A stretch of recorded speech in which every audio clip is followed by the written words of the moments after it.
2024 June మాసంలో వృశ్చిక రాశి వారి యొక్క మాస ఫలితాలు. జన్మ రాశ్యాధిపతి షష్టాధిపతి అయినటువంటి కుజుడు ఈ జూన్ మాసమంతా కూడా షష్టమ భావంలో మేషరాశిలో సంచరించడం వల్ల వీరికి కోర్టు వ్యవహారాలు సానుకూలంగా వీరికి లాభదాయకంగా ముగుస్తాయి. కొన్ని వివాదాలు సైతం పరిష్కరించుకోగలుగుతారు.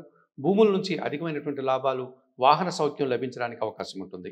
అష్టమ లాభాధిపతి అయినటువంటి బుధుడు ఈ నెలంతా కూడా సప్తమ అష్టమ భావాల్లో సంచరించడం వల్ల ఆర్థికపరమైనటువంటి బలాన్ని పుంజుకోగలుగుతారు. అలాగే ఆకస్మికమైనటువంటి ఒక నూతన అవకాశాన్ని పొందగలుగుతారు. వ్యాపార అభివృద్ధి కానీ, వ్యాపార విస్తరణ కానీ జరగడానికి అవకాశం ఉంటుంది. ద్వితీయ పంచమాధిపతి అయినటువంటి గురువు సప్తమ భావంలో సంచరించడం వల్ల వీరి మాటకు విలువ పెరుగుతుంది. స్థిరాస్తుల నుంచి ఆదాయాన్ని అందుకోగలుగుతారు. సమాజంలో మంచి గుర్తింపు, పేరు ప్రఖ్యాతులు తెచ్చుకోగలుగుతారు. సప్తమ వ్యయాధిపతి అయినటువంటి శుక్రుడు జూన్ 12 తర్వాత అష్టమ భావంలో మిథున రాశిలోకి సంచరించడం వల్ల ఆకస్మికంగా స్త్రీల వల్ల శుభ ఫలితాలు కానీ, లాభాన్ని కానీ అందుకోగలుగుతారు. సృజన సహకారంతో వృత్తి, ఉద్యోగ, వ్యాపార రంగాల్లో అభివృద్ధిని సాధిస్తారు. లాభములో కన్యారాశిలో ఎప్పటి నుంచో కేతు సంచారం కొనసాగుతోంది కనుక నిరాడంబరంగానే వీరు వృత్తి, ఉద్యోగ, వ్యాపారాల్లో అభివృద్ధిని సాధిస్తారు. భగవంతుని ఆశీస్సుల వల్ల అనుకున్న ఫలితానికంటే అధికంగా శుభ ఫలితాలు పొందడానికి అవకాశం ఉంటుంది. 2024 జూన్ మాసానికి గాను వృశ్చిక రాశి వారికి కుజుడు, బుధుడు, గురువు, శుక్రుడు, కేతువు 5 గ్రహాలు అనుకూలంగా సంచరిస్తున్నాయి. మంచి ఫలితాలని, లాభాలని అందిస్తున్నాయి. అయితే 3 గ్రహాలు మాత్రమే ప్రతికూలంగా సంచరిస్తున్నాయి. వాటి గురించి పరిశీలిస్తే ముఖ్యంగా దశమాధిపతి అయినటువంటి రవి భగవానుడు సప్తమ భావంలో, అష్టమ భావంలో సంచరించడం వల్ల అధికారులు కొంతమంది వ్యతిరేకంగా ప్రవర్తించడం, తద్వారా మీరు పనులు కొన్ని వాయిదా వేసుకోవాల్సిన పరిస్థితి, ఆటంకాలు ఏర్పడతాయి. అలాగే ఆరోగ్యం విషయంలో కూడా మీరు కాస్త జాగ్రత్తలు తీసుకోవాల్సిన పరిస్థితి కనిపిస్తుంది.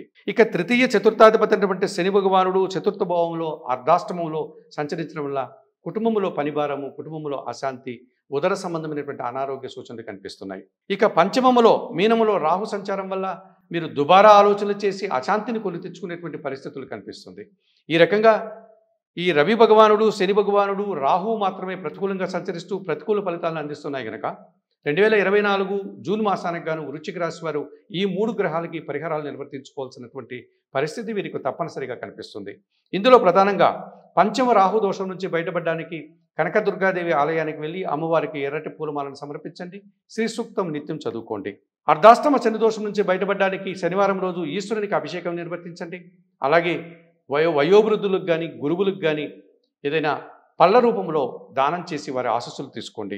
అలాగే అష్టమ రవి దోషం నుంచి బయటపడడానికి సూర్యాష్టకం నిత్యం చదువుకోండి. ఆదివారం రోజు 1 కేజీ కందిపప్పు పేదవారికి కానీ, పేద బ్రాహ్మణులకు కానీ దానం చేయండి. ఈ చెప్పిన విషయాలన్నీ కూడా స్వీకరిస్తూ, పరిహారాలు పాటిస్తూ సుప్రభాతం ఛానల్ ప్రేక్షకున్నటువంటి ఈ వృశ్చిక రాశి వారు ఆయుర ఆరోగ్యాలతో ఆర్థిక అభివృద్ధిని పొందాలని మనస్ఫూర్తిగా కోరుకుంటూ సర్వే జనా సుఖినో భవంతు. నమస్కారం.